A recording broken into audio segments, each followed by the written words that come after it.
The Kethran Dominion had conquered 17 star systems in the span of 3 rotations. Their fleet moved with mathematical precision. A swarm of crystalline warships that sang through the void like predators who had never known failure. They were the apex hunters of the Outer Rim, and they had never encountered prey that fought back. Until they found Earth. The Kethran were not cruel by nature. They were simply efficient. When they detected the human colony on Kepler Station, orbiting the resource-rich world below, they did what they had always done. They calculated the odds. They computed the response times. They made their demands. Ambassador Threll stood in the observation dome of the command vessel, his crystalline exoskeleton catching the light of 3 distant suns.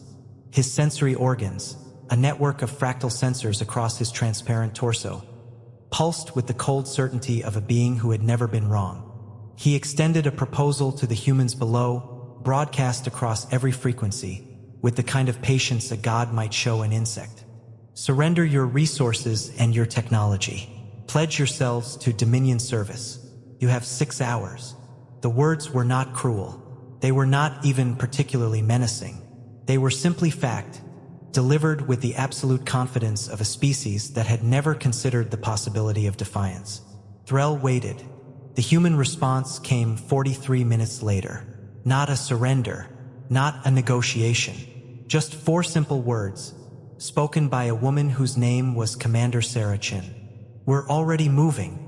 What Threll did not know, what his sensors had not detected, was that humanity had learned a long time ago to prepare for the worst while hoping for the best. 48 hours before the Kethran even entered the system, Commander Chen had received an encrypted message from the Deep Space Warning Network. It was simple, 3 words and a set of coordinates. Movement detected, unknown origin. She had spent half her life among the stars, long enough to know that unknown almost always meant dangerous. So she had done what humans do. She had prepared. The colony on Kepler Station was home to 14,000 souls. Scientists, engineers, families who had left Earth to build something new among the stars. Moving all of them would have been impossible. But evacuating them? That was a problem with a solution. Chen had called together her command staff at 0300 hours. They were tired. They were scattered across 3 continents and 2 orbital platforms. But they came because when your commander calls, you answer. We have 72 hours, she had told them, voice steady as steel. I want every civilian transport fueled and ready. I want supply caches established along the secondary jump routes. And I want our defense platforms actively camouflaged and repositioned. If this is what I think it is, they'll expect us to panic. And if it's nothing? Her second officer had asked. Chen had smiled, not with happiness, but with the kind of grim determination that comes from staring into the darkness too many times. Then we'll have wasted some time and some fuel. I'd rather waste resources than lose people. 24 hours before the Kethran arrived, the evacuation had begun. Families boarding transports in the pre-dawn hours. Children asking parents why they had to leave. Old scientists leaving behind research that had taken years to gather. The pain of displacement, the weight of uncertainty. All of it carried with quiet courage. But beneath the surface, something else was happening. Human beings had come to the stars from a world of conflicts. Wars, competition, survival struggles that had forged them in the fires of necessity.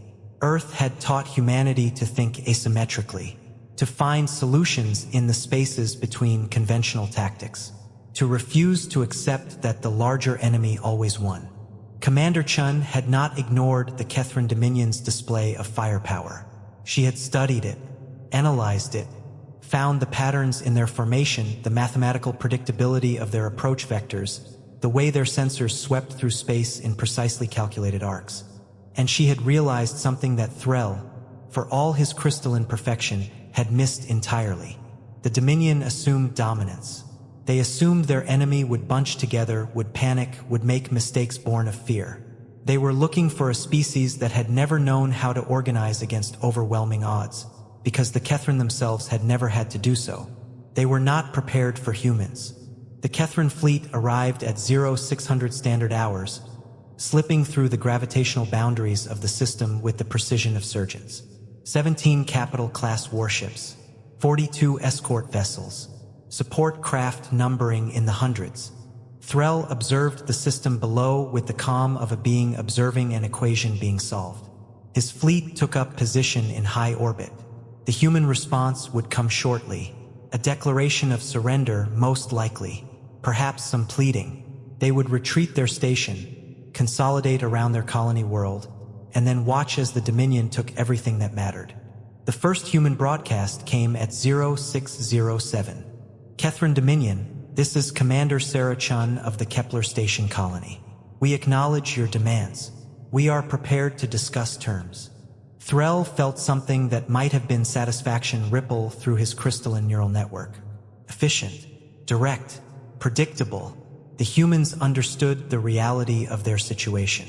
What he did not see, because human concealment technology was vastly more sophisticated than anything the Dominion had calculated, was the 300 automated defense platforms that had been slowly moving into position over the past 48 hours. They drifted among the asteroid fields like dust. They hung in the solar wind like particles. To Kethran sensors, they were nothing. Statistical noise. What he did not detect was the human colony world below, where families had been moving into reinforced bunkers for 2 days, where makeshift medical facilities had been set up in caves beneath mountains, where children had been taught to stay calm in the darkness because their parents had learned, in the brutal history of Earth, that sometimes you had to hide to survive. What he could not have anticipated was the fourth element, the one that made humanity different from any species the Dominion had ever encountered. Because while Commander Chen had been preparing her defenses, she had also been reaching out. At 0612 hours, the Kethran received a second transmission. This one was not from Commander Chen. It was from Dr. Marcus Webb, the lead scientist of the colony's xenobiology program. Kethran Dominion, I am requesting a meeting with your command staff. I have information about a mutual threat that requires immediate discussion. Threll's sensory organs flickered with something approximating curiosity. This was unexpected. Humans were not supposed to have information of value. They were not supposed to be strategic actors in any meaningful sense. And yet, the message included coordinates for a neutral station and a request for a parley. It was the kind of thing that might be a trap. But it was also the kind of thing that a species capable of deeper strategic thought might employ. And Threll, despite his absolute certainty in Dominion superiority, was at least curious enough to want to understand the mechanism of this bluff before he crushed it. He sent a shuttle, a small delegation, 3 of his finest officers, equipped with the best translation technology the Dominion possessed. When they arrived at the station, they found a single human waiting for them. Dr. Webb, a man in his 60s with gray hair and the kind of calm demeanor that came from having seen too much to fear much anymore. "Thank you for coming," he said, and his translator device rendered the words in the mathematical language of the Kethran. "State your information," Threll commanded, his voice crackling across the communication link from the command vessel. Webb took a breath, and then he told them a story. 200 years ago, a species called the Hari Collective attempted to conquer our homeworld. They were, in many respects, much like you, advanced, organized, convinced of their superiority. We were not prepared for what they were. We could not match their firepower. We could not outrun their ships. He paused, letting the weight of the narrative settle. So we did something different. We adapted. We learned. We found the weaknesses in their formation, the blind spots in their sensors, the cultural assumptions that made them predictable. And when they attacked at their moment of strength, we were already in position. We were waiting. One of the Kethran officers made a sound, something like a question, something like a warning. "Are you threatening us, human?" Webb shook his head. "I'm warning you, because the Hari are still out there. They still exist in the Andromeda sector. And I believe, based on the resonance patterns in your communications array, that they have been following your fleet. That they have been learning your tactics, that they view you as competition for the resources of this region." He stepped closer, his voice dropping with the intensity of absolute sincerity. "If you destroy us, you will not have gained any advantage over the Hari. you will only have alerted them to your presence in a vulnerable position.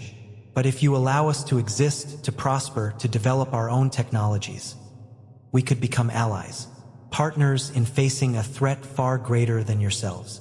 It was, without a doubt, the greatest gamble of Webb's life, a risk that hinged entirely on whether an alien species would recognize an opportunity when presented with one, or whether they would simply destroy the messenger.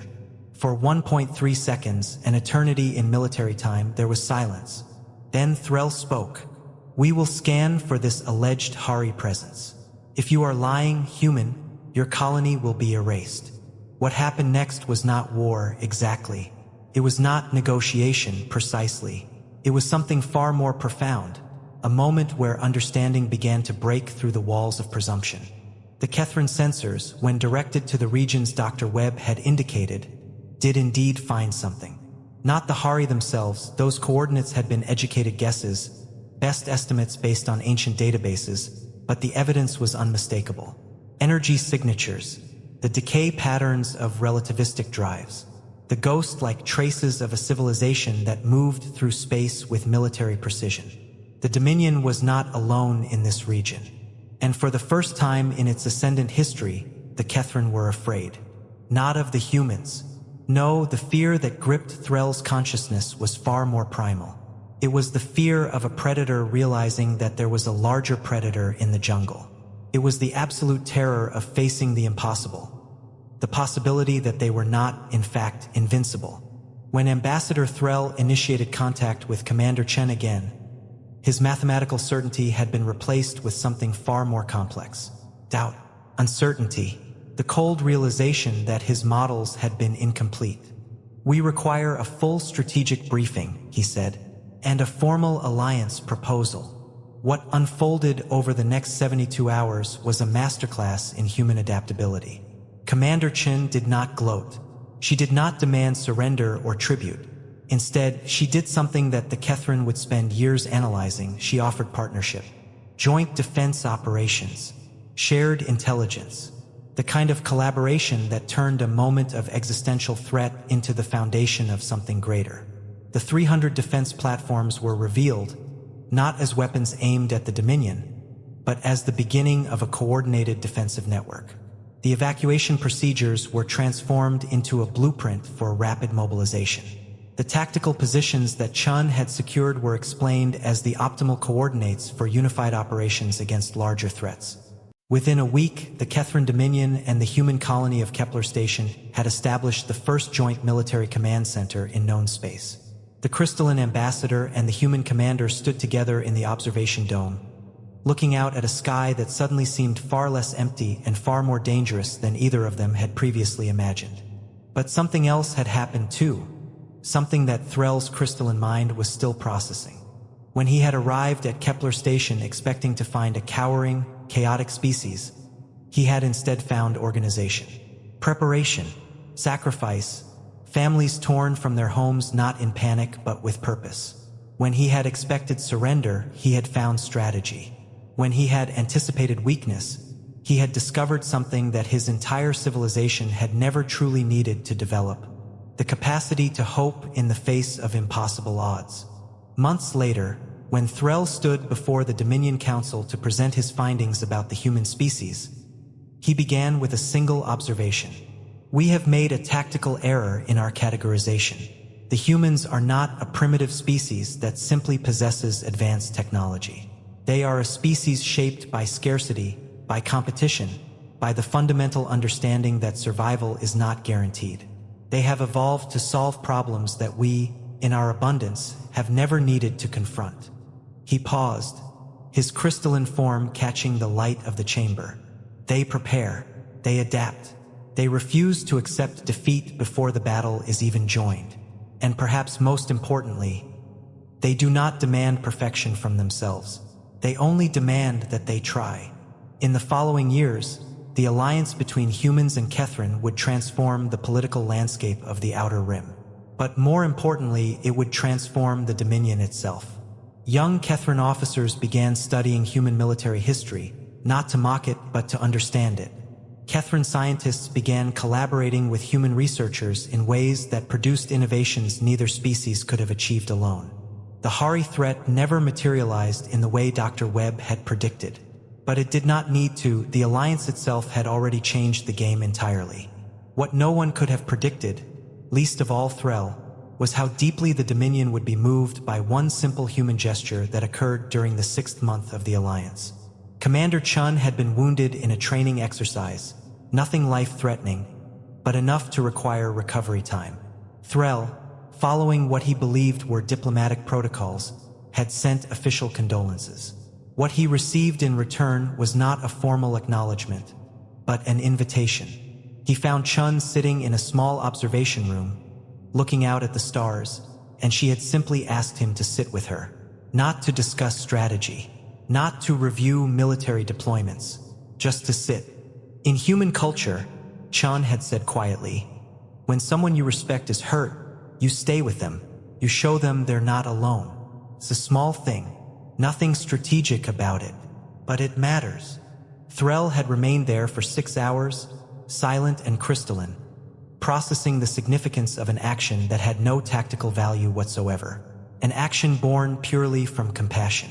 When he finally returned to the command vessel, he made an entry in his personal log, something he had never done before in his entire life. He described the moment, the inexplicable comfort of simply existing in proximity to another being, the strange warmth of being considered worthy of such attention. And for the first time in his existence, Ambassador Threll understood something that his mathematical mind had never been equipped to calculate. That sometimes the most powerful force in the universe was not weapons or superior strategy. It was the simple, devastating power of caring about someone besides yourself. 5 years after they attacked at dawn, the Kethran and humanity stood together, not as rivals, but as something neither species had been alone, united. They were still different. They would always be different, but they had learned to see those differences not as weaknesses to exploit, but as strengths to combine. The alliance held firm and it spread. One by one, other species began to understand that the humans represented something unique. Not superiority, not dominance, just clarity. The clarity of a species that had learned, over millions of years, that the only way to survive was to choose to care about the survival of others. In the Dominion archives, they kept a recording of that final transmission from Commander Chen, the words spoken at the moment when the Kethran had lifted their ultimatum and extended their hand instead. We are not your subjects, Dominion. We are not your conquered. But we could be your brothers if you'll have us. And if you won't, we'll survive anyway. Because that's what humans do. We survive. We adapt. We endure. And when the moment comes, we're already in position. And from that moment forward, whenever young Kethran studied the species called humanity, they were taught a single truth that no amount of tactical analysis could ever fully explain. That in a galaxy of countless species, each claiming superiority in their own ways, it was the humans who had understood the one thing that truly mattered. That courage was not the absence of fear, but the decision to act despite it. That strength was not dominance, but service. That true power lay not in what you could destroy, but in what you could protect. And for the first time, the galaxy understood, not through conquest or dominion, not through technological supremacy or mathematical certainty, but through a simple human act of courage and compassion, what it truly meant to be human. If the story moved you, if it reminded you why humanity matters in a universe of endless possibilities, then please subscribe for more tales of human courage from the stars. Because somewhere out there, in a galaxy vast beyond measure, there are stories waiting to be told.